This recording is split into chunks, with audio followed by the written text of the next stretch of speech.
வணக்கம் மக்களை, சற்று முன் கிடைத்த தகவல் ஒன்றை பார்க்க போகிறோம். இந்த ஒரு தேர்தல் முடிவுகளுக்கு பிறகு எடப்பாடியின் கதை முடிந்துவிடும். திடீர் தகவல். இந்த ஒரு தகவலை பற்றி தான் நாம் பார்க்க போகிறோம். தகவலை பார்ப்பதற்கு முன்னதாக நீங்கள் நம்மளுடைய சேனலுக்கு புதிய பார்வையாளர்களாக இருந்தீங்கன்னா மறக்காம நம்ம சேனலை சப்ஸ்கிரைப் பண்ணிட்டு கூட இருக்க பெல் ஐக்கானை ஆல்ல செட் பண்ணி வைத்துக் கொள்ளுங்கள். தற்பொழுது வாருங்கள் காணொலிக்குள் சென்று விடலாம். தற்பொழுதைய பொறுத்த வரைக்கும் நம்மளுடைய முக்கிய அங்கமாக இருக்கக்கூடிய எடப்பாடி கே பழனிசாமி அதிமுகவின் பொதுச் செயலாளர் என்று அழைக்கக்கூடிய ஒரு விஷயத்தில் அவர் இருந்து கொண்டிருக்கிறார். அவர் என்னதான் இருந்தாலும் கூட பெரும் விதத்தில் இருக்கக்கூடிய ஒரு விஷயமே என்னென்னா, அதிமுக ஒரு கட்சி என்பது முதல்ல எப்படி இருந்துச்சு, அதாவது ஆளுங்கட்சியாக இருக்கும்பொழுது ஓபிஎஸ் இபிஎஸ் அப்படின்னு பார்த்திங்கன்னா கைகோர்த்து இருவரும் பார்த்திங்கன்னா இப்படியா அப்படின்ற அளவுக்கு பார்த்திங்கன்னா இருந்தாங்க.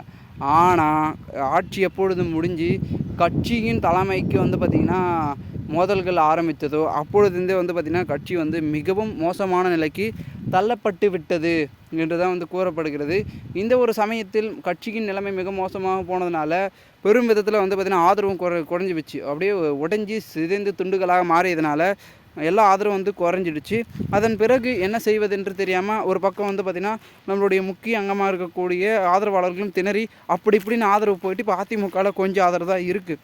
இந்த ஒரு சூழலில் அடுத்து இவர்கள் மோதலுக்கு வழக்கு அப்படி இப்படின்னு போயிட்டுருக்கு. இந்த சமயத்தில் தேர்தல் வந்துச்சு. என்ன தேர்தல்னால் 2024 தேர்தல். இந்த ஒரு தேர்தலில் பெரும்பான்மையான வெற்றியை குவிக்கணும். குவிச்சாதான் பார்த்திங்கன்னா அதிமுக தலைமையை கைப்பற்ற முடியும் அப்படின்ற ஒரு முழு நோக்கத்தில் அண்ணன் பார்த்திங்கன்னா பன்னீர்செல்வம் அவர்கள் ஒரு பக்கம் களமிறங்கி தீவிரமாக பணியாற்றி கொண்டிருக்கிறார். எடப்பாடியை பொறுத்த வரைக்கும் 33 தொகுதிகள், அதாவது கூட்டணி போயிட்டு அதில் பார்த்திங்கன்னா பெரும்பான்மையுடன் வெற்றியை படைக்கணும். ஓகேங்களா? அதை அவர் பண்ணார்னா அவருக்கான ஆதரவு என்பது இருக்குது. அதிமுக அப்படி தான் இருக்குது அப்படின்னு இந்த ஒரு தேர்தல் முடிவுக்கு பிறகு தெரிஞ்சுக்கலாம்.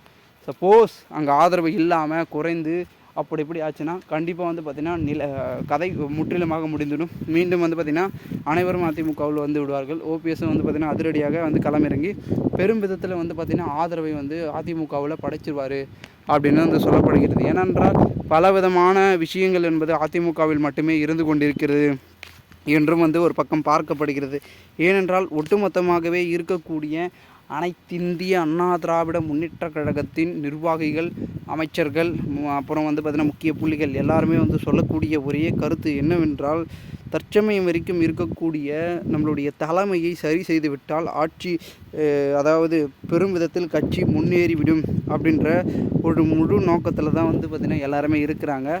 அதிலும் குறிப்பாக ஆதரவு வரும் வகையில் பார்த்திங்கன்னா கட்சி செயல்படணும் அப்படின்றது இருக்காங்க. இப்போ கூட எடப்பாடி இருக்கார். இப்போ தென் தமிழகத்தில் ஆதரவு இல்லை. ஓகேங்களா? அவர் குறிப்பிட்டவர்களுக்கு மட்டும் இடஒதுக்கீடு அப்படி இப்படி நிறைய சலுகைகள் செஞ்சதுனால மற்றவர்கள் எதிர்க்க ஆரம்பிச்சிட்டாங்க. பின்ன ஆமாம், கூட இருக்கிறவங்களுக்கு குறிப்பிட்டவருக்கு மட்டும் முக்கியத்துவம் கொடுத்தால் மற்றவர்களுக்கு அது பார்த்திங்கன்னா வெறுப்பாகவும் எரிச்சலாகவும் மாறும்.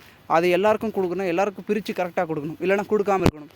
இவர் கொடுத்ததுனால சிக்கலாகிடுச்சு. ஸோ அதை இவர் சரி செய்யணும்னா அவர் கொஞ்சம் பார்த்திங்கன்னா இந்த ஒரு தேர்தல் முடிவுக்கு பிறகு அனைவரும் ஒன்று சேர்ந்து செய்ததை பார்த்திங்கன்னா நான் திரும்ப பெற்றிருக்கிறேன். மீண்டும் பார்த்திங்கன்னா அனைத்தும் பார்த்திங்கன்னா சமமாக கொடுக்கிறேன் அப்படின்னு சொல்லி பொதுமக்களிடையே சொன்னால் மட்டும்தான் அவருக்கான ஆதரவு கூடும். பொறுத்திருந்து பார்க்கலாம் என்ன நடக்கிறது என்பதை. மேலும் இது போன்ற நீங்கள் அரசியல் சாதனை நிகழ்வுகளாம் தினசரி தெரிந்து கொள்ள சேனலை சப்ஸ்கிரைப் பண்ணுங்கள். நன்றி, வணக்கம்.